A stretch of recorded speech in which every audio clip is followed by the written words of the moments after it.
बिस्मिल्लाहिर्रहमानिर्रहीम। अस्सलाम वालेकुम माय यूट्यूब फैमिली। तो कैसी है जी मेरी यूट्यूब फैमिली। तो आज के व्लॉग का आगाज़ मैं कर रही हूँ, देख लीजिए, प्याज फ्राई होने से, क्योंकि हस्बैंड ने बहुत ही जल्दी में और अचानक से बताया कि कुछ गेस्ट आ रहे हैं और मुझे खाना रेडी करना है। तो मैंने आपको जैसे कि पहले भी बताया, पहले तो हस्बैंड की हेल्प हुआ करती थी, लेकिन आज के दिन बिल्कुल उनकी हेल्प नहीं थी और मुझे ढेर सारी कुकिंग करनी थी। और मैंने सोचा क्यों ना साथ साथ वीडियो बना ली जाए, ताकि आपको बता सकूं कि मैं 2 बच्चों के साथ, वो भी छोटे बच्चों के साथ, मैं कैसे टाइम मैनेज करती हूँ और कैसे मैंने इतनी सारी कुकिंग की और अल्हम्दुलिल्लाह सक्सेसफुली अच्छी कुकिंग हो गई। मैंने कोई बहुत बड़ा मेन्यू नहीं रखा था, जो मुझे इजी लग रहा था, इजीली मैं कर सकती थी, मैंने वो किया। बल्कि मैंने थोड़ा सा अपने लिए मुश्किल भी कर दिया था, क्योंकि बच्चों को वक्त के साथ देखना, उनको फीड करवाना, उनको प्ले टाइम देना और फिर साथ में कुकिंग करना, और फिर स्पेशली जब आपकी अपनी हेल्थ ठीक ना हो, तो ये बहुत ही हार्ड था मेरे लिए। बट मैंने जो मेरे लिए पॉसिबल था मैंने किया। खैर, मैंने प्याज पहले इकट्ठा ब्राउन कर लिया था लैम्प करी के लिए भी और बिरयानी के लिए भी। उसके बाद मैंने जो चिकन लिया हुआ था, इस तरह से उसको कट पीस लगाए, कट लगा के चिकन के पीसेस को, तो मैंने पहले इनको ऑयल में फ्राई कर लिया था थोड़ा, ताकि इनमें कलर आ जाए और इनकी जो लुक है वो अच्छी आ जाए। वैसे हस्बैंड को तो इस तरह से फ्राई रोस्ट पसंद है, बट मुझे ये वाला नहीं पसंद, मुझे स्टीम पसंद है। बट उसमें इजी रहता है बंदा। खैर, मैंने कोशिश की कि चलो इस तरह से बनाती हूँ आज। तो मैंने इसको पहले फ्राई कर लिया था। फ्राई करने के बाद मैं इसको ठंडा करूँगी और फिर मैं इसके जो मसाले जाते हैं वो लगाऊँगी। आज मैंने घर पे अपने मसाले नहीं बनाए थे। मैंने जितने भी मसाले लगाए थे, वो सब, स्पेशली बच्चों के बाद जितना भी मैं मसाला जात लगाती हूँ, तकरीबन पैकेट्स के ही होते हैं। खैर, यहाँ देख लीजिए, लैम्प के लिए मैंने क्या किया, प्याज जो पहले इकट्ठा ब्राउन किया था बिरयानी का, तो उसी के लैम्प लिया था 1 kg। उसी के अंदर 4 से 5 अदर टमाटर लिए और इस तरह से, और उसी के अंदर जो है अदरक लहसुन का पेस्ट डाल के, और इनको ना मैंने बिल्कुल 1 कप पानी का डाल के, तो इनको मैंने दम पे रख दिया था, ताकि ये अपनी ही स्टीम में पकता रहे। और जब तक वो पक रहा था, मैंने इस तरह से चिकन के पीसेस को फ्राई करके निकाला, और फिर साथ में बाकी के जो लैम्प के मसाला जात थे, जैसे घर के नॉर्मल हल्दी हो गई, सूख मिर्च हो गया, और इस तरह से साबित मसाले, और साथ में नमक। कोई भी मैंने इसमें पैकेट का मसाला नहीं डाला था, आज घर के मसालों के साथ बनाया था, वो ऐड कर दिया इसमें। और फिर मैंने इसको बंद कर दिया कुक होने के लिए। इस तरह से क्या होता है कि आपका एंड में आपको फ्राई करना पड़ता है और खाना भी बहुत इजीली और अच्छे से बन जाता है जी। तो यहाँ मैं साथ साथ चिकन पीसेस निकालती जा रही थी, और अब ये आके है जी मैरिनेशन की तैयारी कर रही हूँ। ये मैंने तिक्का मसाला ऐड किया है, 3 चम्मच दही के डाले हैं, और इसमें अदरक लहसुन का पेस्ट मैंने डाला है, एक एक जो मैंने ऐसे किया होता है, इसको फ्रीज़ किया होता है, वो डाला है। साथ लेमन निचोड़ दिया है। इसमें मैं जो है रोस्ट जो होगा वो सारा इसी के अंदर मैरिनेट करूँगी, और इसमें 2 टेबल स्पून के करीब मैंने ऑयल ऐड किया है। बाकी ऑयल जो मुझे जैसे ज़रूरत पड़ेगा तो वो मैं उसकी अपनी पॉट में ही डाल दूँगी। खैर, इसमें जब हमारा गोश्त जो चिकन पीसेस लिए थे रोस्ट के लिए, वो जब ठंडे हो जाएंगे तो वो मैं इसमें कर दूँगी। यहाँ मैं तैयार कर रही हूँ जी बिरयानी का जो है मसाला। ये क्विकली दावत कर रही हूँ, क्विकली मैं बता रही हूँ, मैं अपने स्टाइल में जो मुझे इजी लग रहा है मैं वो सब चीज़ें कर रही हूँ, क्योंकि इस तरह से मेरा काउंटर क्लियर हो जाता है और फिर मुझे मैनेज करना इजी होता है। क्योंकि ये तो सिर्फ कुकिंग है, आपको पता है, इस कुकिंग में भी कम से कम 2 से 3 घंटे इजीली लग जाते हैं। खैर, मैंने यहाँ लजीज़ा का बिरयानी मसाला यूज़ किया, स्पाइसी बिरयानी बनानी थी, दैट्स वाई मैंने 2 पैकेट यूज़ किए हैं। और आलू मैं यूज़ करती हूँ हमेशा मोस्टली, क्योंकि मुझे खुद भी पसंद है और बच्चों को भी दे देती हूँ, और मोस्टली बच्चे भी हों तो बच्चे लाइक करते हैं। तो इसके अंदर मैंने जो है बिरयानी मसाले का तकरीबन 1.5 पैकेट डाला है और फिर इसके अंदर ये इस तरह से चिकन पीस डाल के इसकी मैं मैरिनेशन पहले से कर दूँगी। इसी के अंदर ही मैं टमाटर जो है वो भी ऐड कर दूँगी और अदरक लहसुन का पेस्ट भी।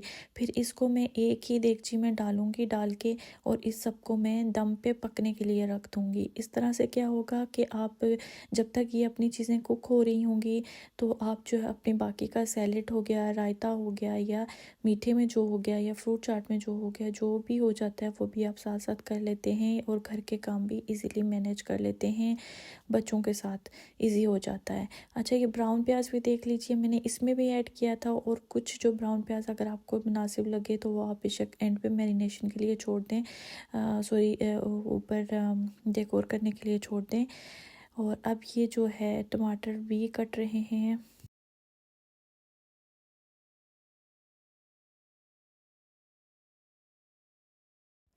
ये देख लीजिए, ये फाइनल लुक थी हमारी बिरयानी मसाला। ये कुक नहीं हुआ जस्ट इसको मिक्सिंग करके बस मैंने इसको अब रख दिया है।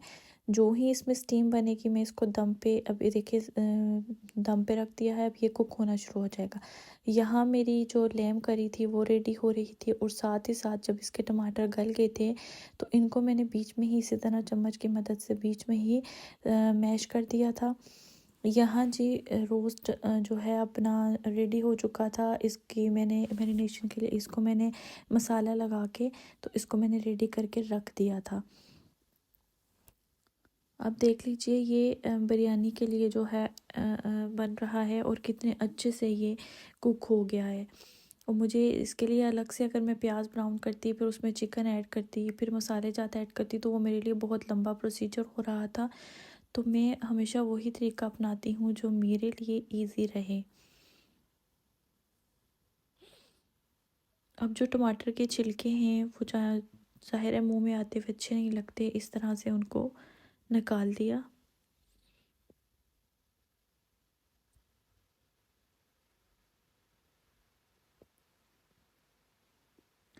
अच्छा, इस पॉइंट पे आके ना मैंने इसमें तेल भी ऐड कर दिया है। मैंने इसमें पहले जो कि ऑयल नहीं ऐड किया था और फिर इसको अच्छे से फ्राई करेंगे। जब इसको अच्छे से फ्राई करेंगे तो ये बहुत ही इसमें बिल्कुल कोई कच्चा टेस्ट नहीं आता है। बहुत ही, एक तो कुक बहुत अच्छे से हो जाता है, ऊपर से इसका जो टेस्ट है ना वो बहुत ही अच्छा मज़े का ना बन के रेडी होता है।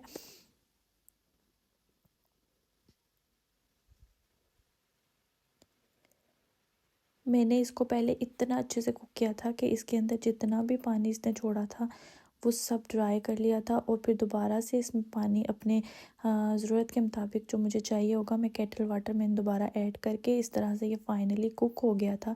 तो वो मैंने फिर अपने अंदाजे के मुताबिक जब अपने अपने हिसाब के मुताबिक मुझे जितना चाहिए था उतना छोड़ा था। यहाँ पे जी एक मेरा बर्नर हो गया था फ्री और उस पे मैंने चावल जो है वो बॉईल करने के लिए रख दिए थे।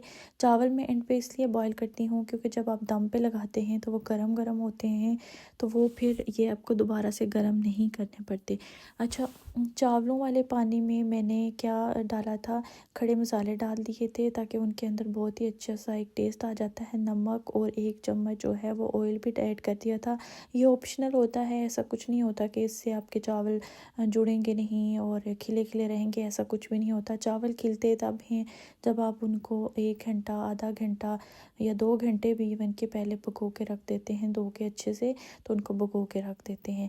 फाइनली आपने देखा है यहाँ चिकन जो है वो रेडी हो गया था और मैंने चावल बॉईल करके साथ में ऊपर लगा दिए थे। इसमें अब मुझे अगर मैं यूँ दरमियान से भी तह लगा दूँ ना तो वो भी मेरे लिए थोड़ा हार्ड था। फिर आधा चिकन निकालो फिर उसको बारी बारी डालो, तो ये वाला इजी वे था। मैंने सारी कुकिंग अपने स्टाइल में इजी तरीके से की है।